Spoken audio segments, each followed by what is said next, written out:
حافظ عابد یہ پوچھ رہے ہیں کہ کیا مردوں کے لیے بال رنگنا صحیح ہے؟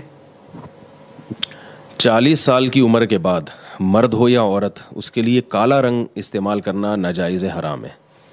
اور 40 سال سے پہلے مرد ہو یا عورت اس کے لیے کالے رنگ کا استعمال کی گنجائش ہے،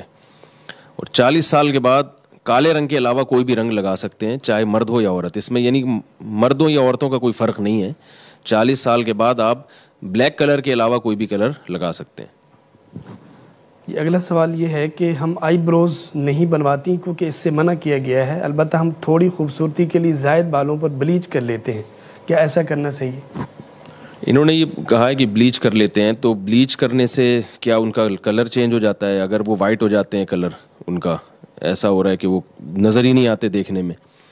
تو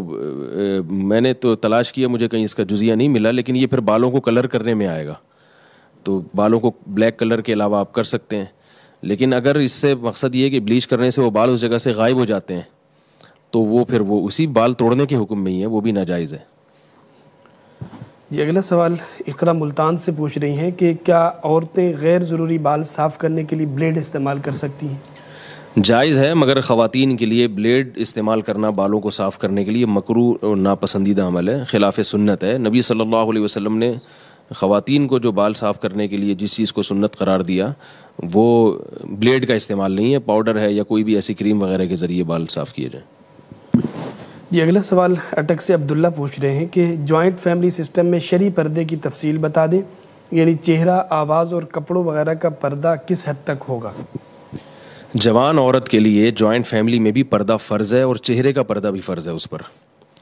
البتہ کپڑوں کا پردہ کرنا بہت مشکل ہے۔ جوائنٹ فیملی میں اگر سب اکٹھے رہتے ہیں تو کپڑے کا پردہ فرض نہیں ہے ایسی صورت میں، اگر مشکلات پیش آ رہی ہیں۔ رہا یہ مسئلہ کہ یہ جو بعض دفعہ ایسے ہوتا ہے کہ جوائنٹ فیملی میں کوئی خاتون پردہ کرتی ہیں تو بالکل کمرے میں بند ہو جاتی ہیں اور وہ کہتی ہیں کہ آواز کا بھی پردہ ہے، جس کی وجہ سے جو گھر کے اجتماعی نظم میں پھر بہت زیادہ یعنی مشکلات پیش آتی ہیں، کھانا پکانا، یا ظاہر ہے جب سب مل کے رہتے ہیں تو سب کو ایک دوسرے کی خدمت کرنی پڑتی ہے، تو وہاں یہ گنجائش ہے، فقہا نے یہ گنجائش دی ہے کہ اگر کوئی بات کرنا چاہے تو بات بھی کر سکتی ہے دیور سے پردے کے پیچھے،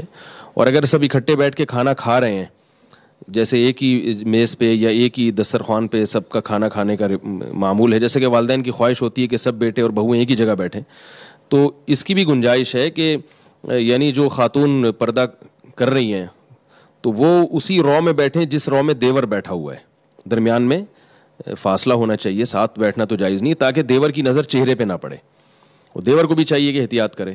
تو اس طرح سے یعنی اگر گھروں میں یعنی چھوٹا گھر ہے یا بڑی فیملی ہے،